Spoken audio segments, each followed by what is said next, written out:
wanted to be on time. He was able to send me the script. I read the script and, just awesome film.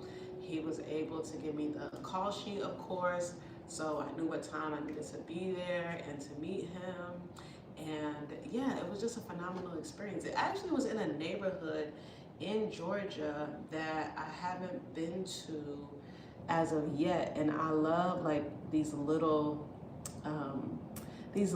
towns that they have around here. And so it was like in a little downtown area, and I was like, this is so cute. Like, so I was able to go back to that area, because I'm like, this is just a place that I would love to come and work remotely. But anyway, it's not about that. But yeah, so I arrived to set, gave myself enough time to look for parking, because you definitely want to make sure that you are on time.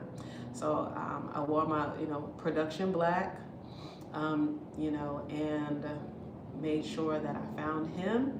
And once I found him, the rest was history. It was such a great experience, because of course you see everybody setting up. He introduced me to the crew. He had his his like morning meeting where everybody in the crew and cast for the day huddles up and goes over what is going to happen that day.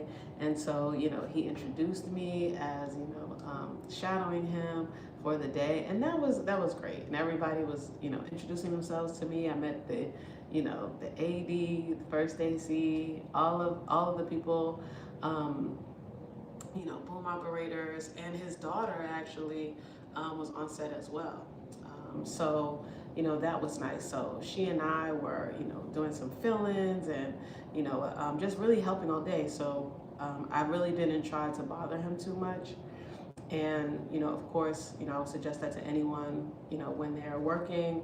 It is they're working. He was very kind to kind of explain things to me as he went along. Like, one of the things he told me was about really being in communication and knowing like all of your crew, because that's like your team. So he was like, you can't come in with like a big ego and things like that. Like, make sure that you communicate with them. They know, they trust you, in working with them, and that you're like a leader that is working together with them.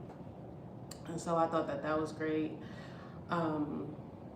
Then we went through the scenes. I basically helped out where I could, filling in, but also if somebody needed a script, or somebody needed some water or things like that, like I also helped out on set, because I didn't want to just be there like, oh yeah, I'm just here to shadow the director. I wanted to be a part of helping them to produce the best shoot day that they could, and get everything that they needed done. So I got there about 10 a.m. and then in the middle of the day, we broke for lunch. And then I also saw, just really how they put everything together. And we, of course, went into the evening. We, had several shoots, and of course, several different angles.